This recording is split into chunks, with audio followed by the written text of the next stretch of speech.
Amado, que el Señor te bendiga grandemente. Gracias por acompañarnos. Estamos seguros y convencidos de que hoy una vez más el Señor te va a dar una palabra que va a transformar tu vida. Porque nadie, absolutamente nadie que dedica tiempo a escuchar la palabra del Señor sigue de la misma manera. La palabra de Dios tiene poder para transformar nuestras vidas, para darnos respuesta, para guiar nuestro camino. La palabra de Dios es vida y es espíritu. Además nos fortalece porque es un alimento espiritual. Y vamos directamente a la palabra, porque tenemos una palabra espectacular. Está en el libro de Juan, capítulo 1, versículo 10 en adelante. Dice: el que era la luz estaba en el mundo, y el mundo fue creado por medio de él.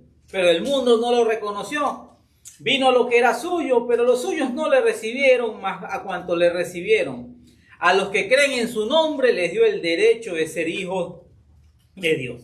Estos no nacen de la sangre, ni por deseos naturales, ni por voluntad humana, sino que nacen de Dios. Y el Verbo se hizo hombre y habitó entre nosotros, y contemplamos su gloria, la gloria que corresponde al Hijo único del Padre, lleno de gracia y de verdad. Juan dio testimonio de él y a voz en cuello proclamó: este es aquel de quien yo decía, el que viene después de mí es superior a mí, porque existía antes que yo. De su plenitud todos recibimos gracia sobre gracia, pues la ley fue dada por medio de Moisés, mientras que la gracia y la verdad nos han llegado por medio de Jesucristo. Qué hermosa es la palabra del Señor. Y la Biblia habla de que la luz ya estaba en el mundo y el mundo fue creado por medio de él, pero el mundo no le reconoció. El mismo Jesús dijo: yo soy la luz del mundo. Ahí está hablando acerca de nuestro Señor Jesucristo, que vino al mundo, vino a los suyos, vino al pueblo de Israel, a la nación de Israel, pero ellos no le recibieron, no le creyeron que era el Mesías, que era el ungido de Dios, que era la respuesta que ellos habían esperado durante tantos años. Pero a nosotros, los que no estábamos metidos en el plan original, no formábamos parte de esa nación de Israel, se nos dio la oportunidad de ser llamados hijos de Dios. Dice: a cuantos lo recibieron. Y es hay que entender en el contexto qué significa recibir al Señor. Yo crecí escuchando muchas cosas que no son bíblicas, que no tienen una base, un fundamento en la Biblia, sino que son tergiversaciones y que la gente repite, va de boca en boca, de generación en generación. Y una de ellas es decir: todos somos hijos de Dios. Pues no, la Biblia dice que a cuantos le recibieron, a los que creen en su nombre, hablando del nombre de Jesucristo, se les dio el derecho de ser llamados hijos de Dios. Y cuando habla de derecho, se habla de algo legal, se habla de un derecho legal en el mundo espiritual. Se nos da el derecho de ser llamados hijos de Dios a los que hemos recibido a Cristo como Señor y como Salvador. Eso es lo que llamamos el nuevo nacimiento, no un nacimiento humano de forma natural, así como nace un bebé después de meses de gestación. Otros hemos nacido espiritualmente. Y es importante que entiendas eso. Tú y yo debemos experimentar el nuevo nacimiento. Y después continúa diciendo: y el Verbo se hizo hombre y habitó entre nosotros. Cuando la Biblia habla del Verbo, habla del mismo Jesucristo. Y dice que contemplamos su gloria, que corresponde al Hijo único del Padre, lleno de gracia y de verdad. Y definitivamente, estudiando las Escrituras, me di cuenta de que este es un concepto simple, pero bien complejo, porque se habla mucho de la gracia, se habla del evangelio de la gracia, se habla de la gracia de Jesucristo, pero la Biblia dice que Jesús era lleno de gracia y de verdad. Ahora, son dos componentes que parecen ser extremos. Y no se trata, y no es que el Señor Jesús tenía la mitad de una y tenía la mitad de la otra. Era mitad gracia y era mitad verdad.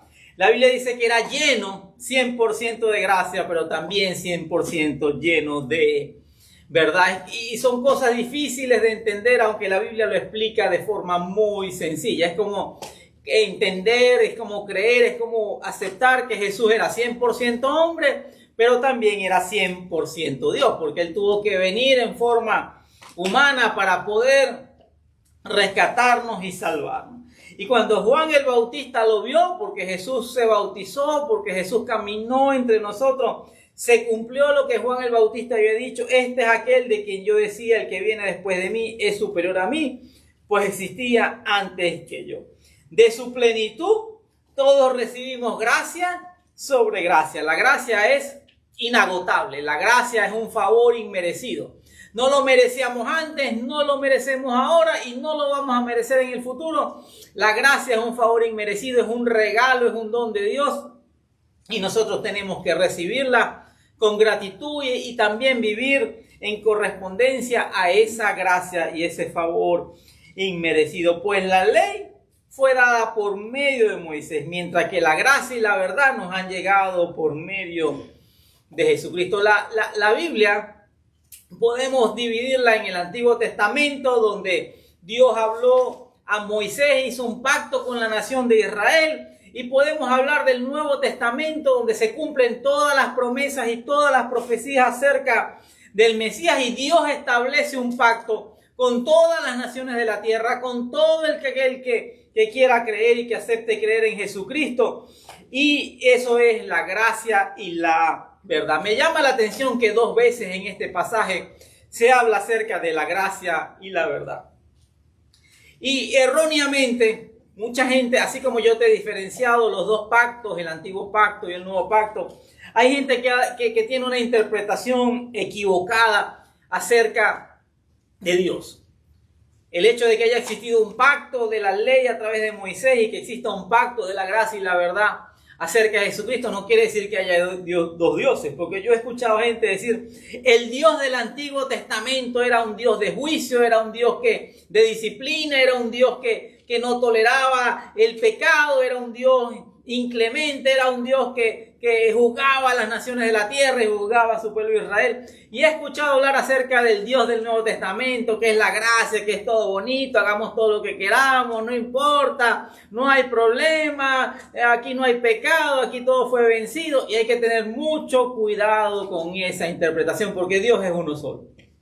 Dios es uno solo. Dios en el Antiguo Testamento era un Dios celoso y era un Dios de amor. Y en el Nuevo Testamento sigue siendo un Dios celoso y sigue siendo un Dios de amor. La misma Biblia que te dice que somos salvos por medio de la gracia, es la misma Biblia en el Nuevo Testamento que dice que tengas cuidado porque el enemigo anda como león rugiente buscando a quien devorar. Y debemos tener mucho cuidado con eso, porque la Biblia dice que el castigo de Dios recayó sobre Cristo para que nosotros pudiéramos tener paz, pero Dios sigue siendo santo, Dios sigue teniendo su exigencia, ha establecido su palabra, Dios tiene sus fundamentos, sus principios, y nosotros debemos entender que Dios es uno solo. Lo que pasa es que mediante la ley nadie se podía salvar, nadie la podía cumplir, y vino uno llamado Jesucristo, nuestro Señor y nuestro Salvador, que cumplió todos los requerimientos de la ley y murió en la cruz de forma injusta, murió en la cruz por nuestros pecados, pagó el precio de nuestro pecado, y nosotros ahora, gracias al sacrificio que Él hizo, podemos tener una reconciliación con el Padre, porque de tal manera nos amó Dios el Padre, ese que algunos dicen que es el Dios del Antiguo Testamento, que era inclemente. Ese mismo Dios te ama tanto que envió a su Hijo no para condenarte, sino para salvarte por medio de Él. Y es bien difícil entender, discernir, separar y juntar esas 2 palabras, la gracia y la verdad. Un avión tiene 2 alas, las necesita, y yo te pregunto, ¿qué es más importante, el ala izquierda o el ala derecha? Pues las 2 son importantes, las 2 tienen una razón de ser. Yo tengo 2 manos, tengo una mano izquierda y tengo una mano derecha, y me gustaría que tú me dijeras cuál es más importante. Pues las 2 son importantes. Exactamente igual pasa con la gracia y la verdad. Son cosas que van juntas, son cosas que tú no puedes separar, una cosa no te quita la otra. Entonces hay predicadores que son los predicadores de la gracia. Todo es la gracia, puedes hacer lo que quieras, Dios te va a bendecir, Dios es como el genio de la lámpara, que tú le das 3 oracioncitas allí y Él se para delante de ti y te dice: ¿qué quieres que te dé? ¿Qué quieres que te haga? Te voy a bendecir, te voy a prosperar, nunca vas a estar enfermo, cree en mí, más nunca tendrás algún problema. Y te vende un evangelio bastante light, bastante suave, pero bastante engañoso. Y otros son los predicadores de la ley. todo es castigo, todo es juicio, todo es pecado, todo es infierno, todo es maldición, todo es el diablo, todos son demonios. Entonces vamos hacia los dos extremos y olvidamos que el Señor Jesús fue lleno de gracia y de verdad. Se mantuvo en el medio, mantuvo un equilibrio, porque una cosa no es excluyente de la otra.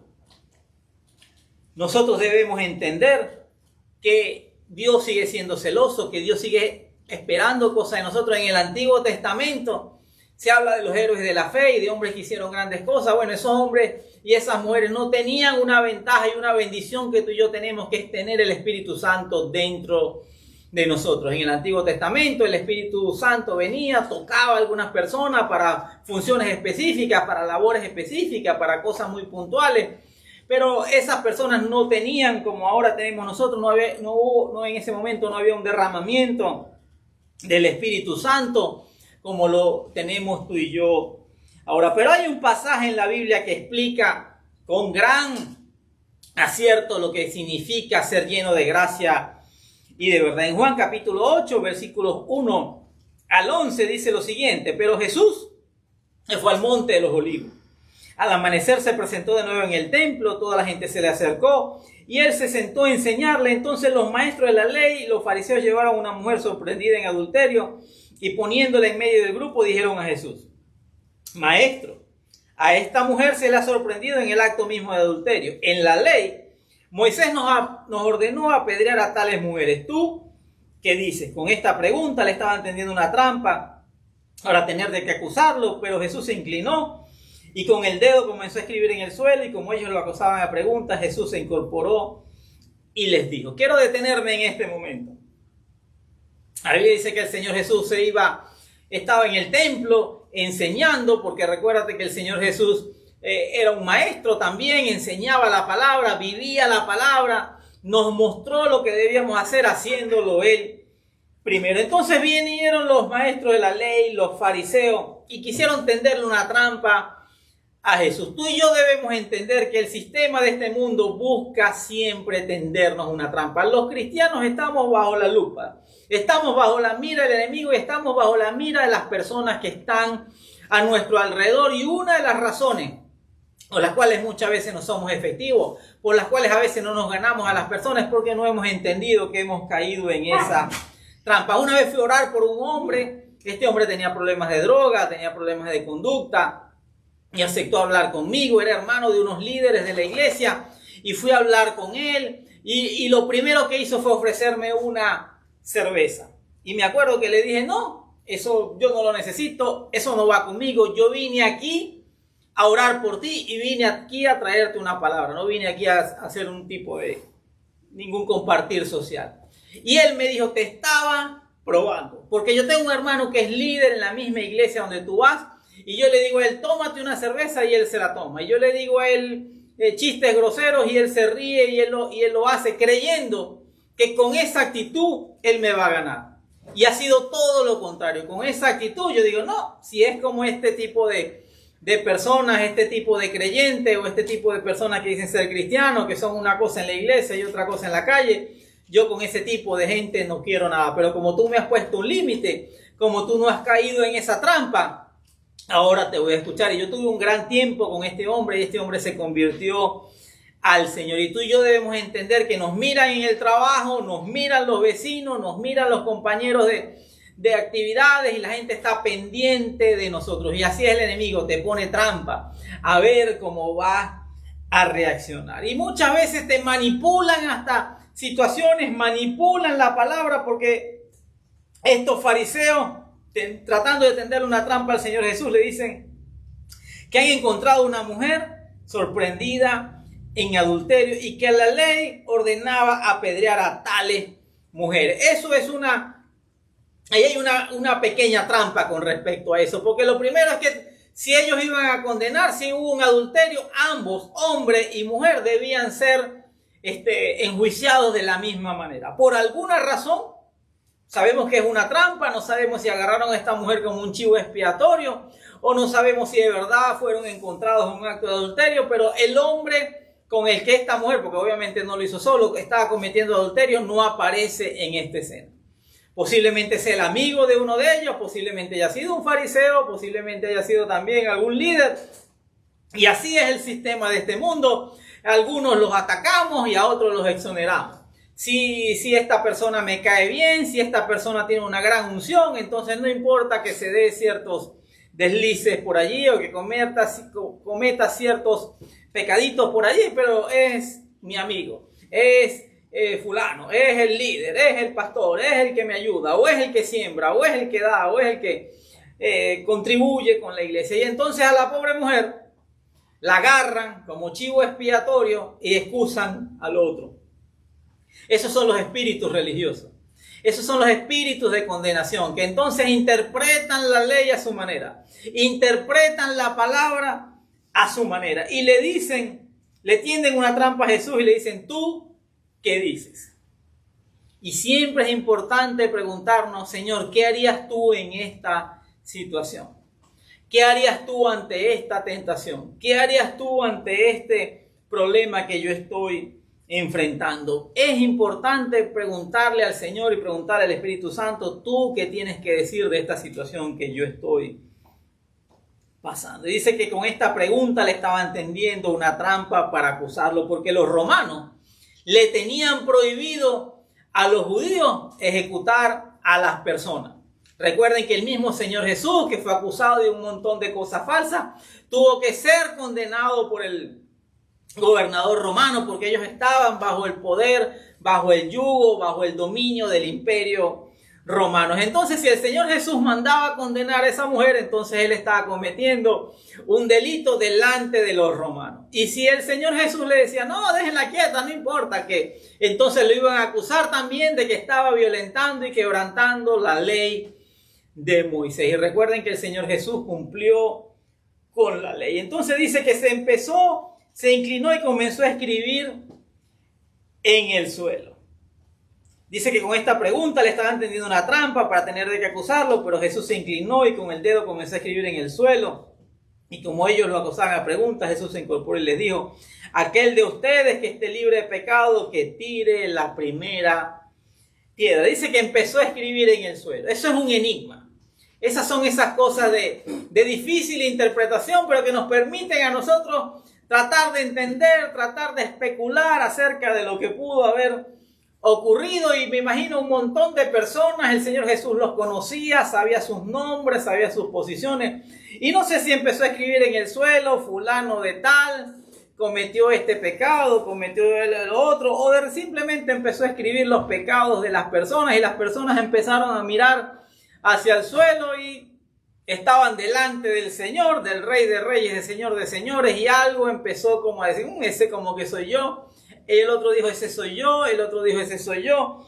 Y el Señor Jesús se levanta y le dice: está bien, aquel de ustedes que esté libre de pecado, que tire la primera piedra. E inclinándose de nuevo, siguió escribiendo en el suelo. Al oír esto, se fueron retirando uno tras otro, comenzando por los más viejos, hasta dejar a Jesús solo con la mujer, que aún seguía allí. Entonces dice que siguió escribiendo en el suelo. Posiblemente agarró a los primeros, le dijo a cualquiera de ustedes que esté libre de pecado, que tire la primera piedra. Volvió a escribir. No sé si, como te dije ahorita, empezó a poner los nombres y los pecados de cada una de las personas. Pero dice que al oír esto, se fueron retirando uno tras otro. Y me llama la atención, dice, comenzando por los más viejos.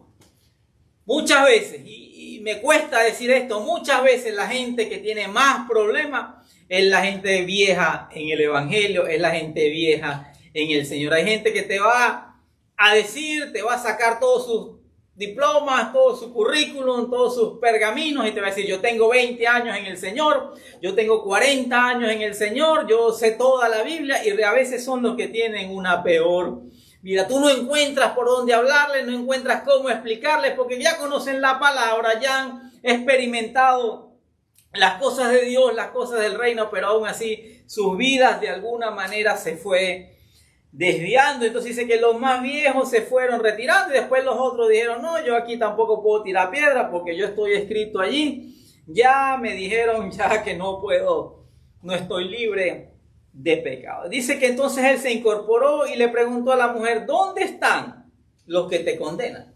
Ya nadie te condena. La mujer se levanta y le dice, ¿nadie, Señor? Y Jesús le dijo, tampoco yo te condeno. Ahora vete y no vuelvas a pecar. Y es ahí donde vemos a un Señor Jesús lleno de gracia y de verdad. El Señor Jesús entendía, sabía que eso era una trampa.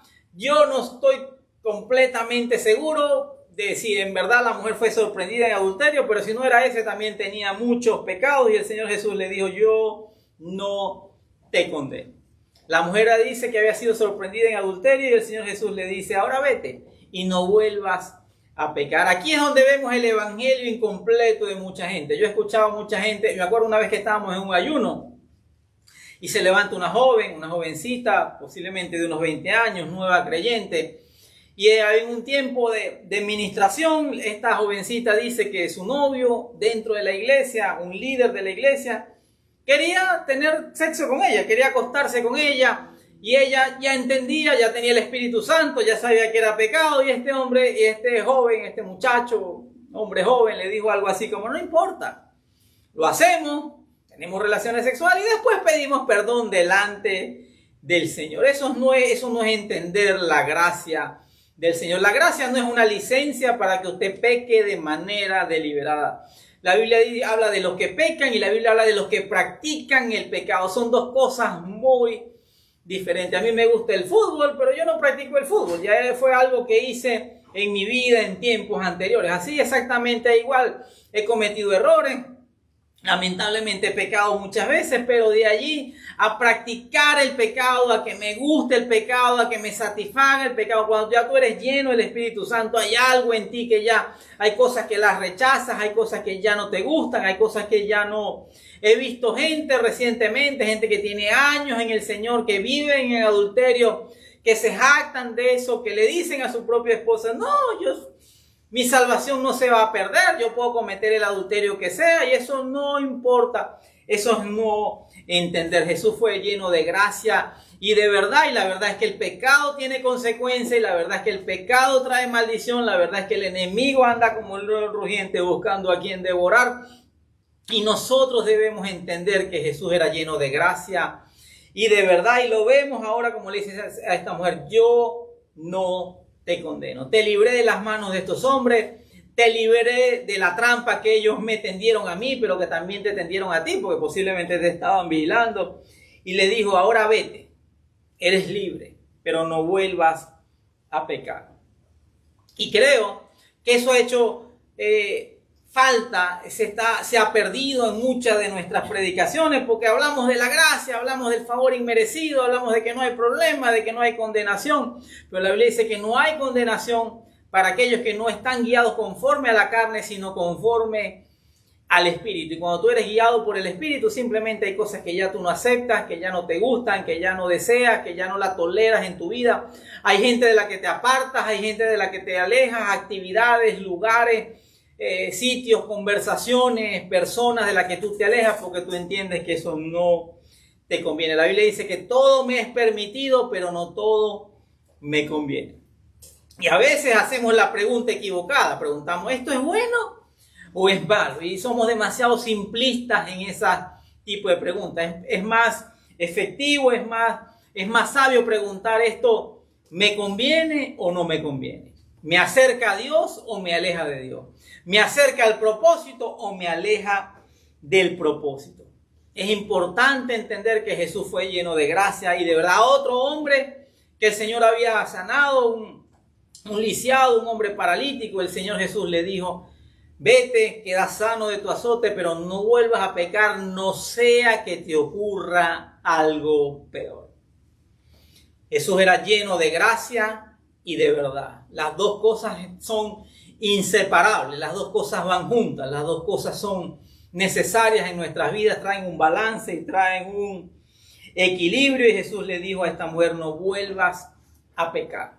Hay lugares donde tú no puedes devolver, hay relaciones donde te tienes que salir, hay conversaciones que debes evitar, hay actividades que te están haciendo daño, hay secretos que tienes que confesar, hay cosas que te tienen atrapado y atado y ajorado y y hay gente que vive como en ciclos donde pecan, se arrepienten y luego se levantan, tienen gozo, levantan las manos, pasa algún tiempo, vuelven a caer, se apartan y empieza la acusación, el desánimo, la condenación, y otra vez al tiempo se arrepienten y se vuelven a levantar y vuelven a adorar y quieren servir y vuelven a caer, y son ciclos.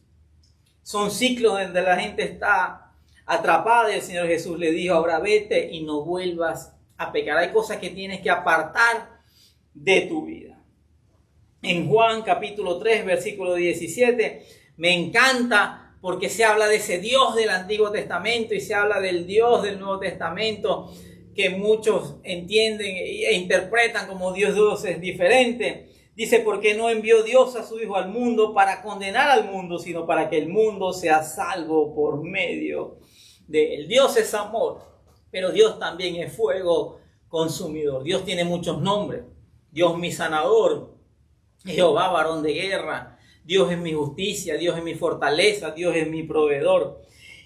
Y aquí hay un Dios que te ama tanto, que envió a su Hijo al mundo no para condenarte, sino para que puedas ser salvo por medio de él. No hay salvación si no es a través del sacrificio de Cristo. Si hubiera otra forma de ser salvado, Jesús le dijo al Padre antes de morir: Padre, si es posible, pasa de mí esta copa, pasa de mí este cáliz, dice una de las versiones más antiguas. Hablando de la cruz, hablando del martirio, hablando del sacrificio. Y el Padre simplemente le dijo: no hay otra opción, no hay otra manera. Y el Señor Jesús le dijo: Padre, pero que no se haga mi voluntad, sino la tuya. Jesús dijo claramente: yo soy el camino al Padre. Nadie viene al Padre sino a través de mí. Solamente hay un nombre dado a los hombres mediante el cual podamos ser salvos. El nombre de Jesucristo, lleno de gracia y de verdad. Y quiero que oremos. Quiero que oremos porque debemos entender que Dios es amor, que envió a su Hijo al mundo, y cuando habla del mundo, habla de nosotros, los que no teníamos dioses, los que no éramos ciudadanos de Israel, los que andábamos perdidos en nuestros pecados y rebeliones. Y Dios nos dio una oportunidad única, una oportunidad que valoramos, una oportunidad que agradecemos, una oportunidad que no debemos dejar pasar, porque la Biblia dice claramente, y con eso comenzamos: a los que le recibieron, a los que le recibieron, a los que creen en su nombre, en el nombre de Jesucristo, les dio el derecho de ser llamados y de ser hijos de Dios. Y quiero que hagamos una oración. Si tú no la has hecho, quiero que lo repitas. Y quiero orar por las personas que nos están acompañando, y quiero orar por las personas que están escuchando este mensaje, porque todos nosotros necesitamos recibir la gracia sobre gracia, y debemos entender que Jesús era lleno de gracia y de verdad. Padre, te damos gracias, Señor, por esta mañana. Queremos darte gracias, Padre, porque no enviaste a tu Hijo para condenarnos, sino para salvarnos por medio de él. Señor Jesús, yo hoy te recibo como mi Señor y Salvador, y creo en tu nombre como el único nombre dado a los hombres mediante el cual yo puedo ser salvo. Y te doy gracias, Padre, porque no enviaste a tu Hijo para condenarme, sino para salvarme por medio de él.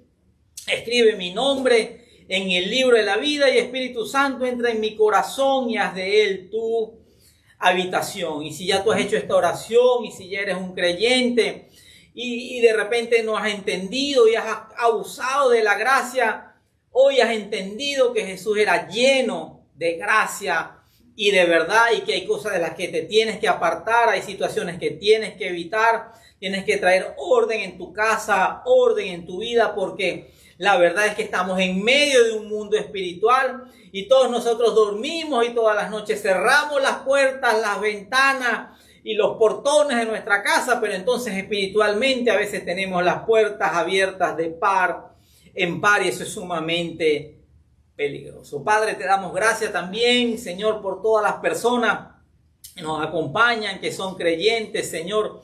Hoy te pedimos, Espíritu Santo, que tú pongas en nosotros y en ellos tanto el querer como el hacer, y que tú puedas traer, Señor, restauración a nuestras vidas. Señor, te pedimos perdón si hemos abusado de la gracia, si no la hemos sabido valorar, si no la hemos sabido agradecer. Señor, si hemos entendido erróneamente, Padre, que tú eres un Dios del antiguo y eres un Dios diferente ahora. Sabemos que tú eres el mismo Dios y ese Dios nos ama tanto.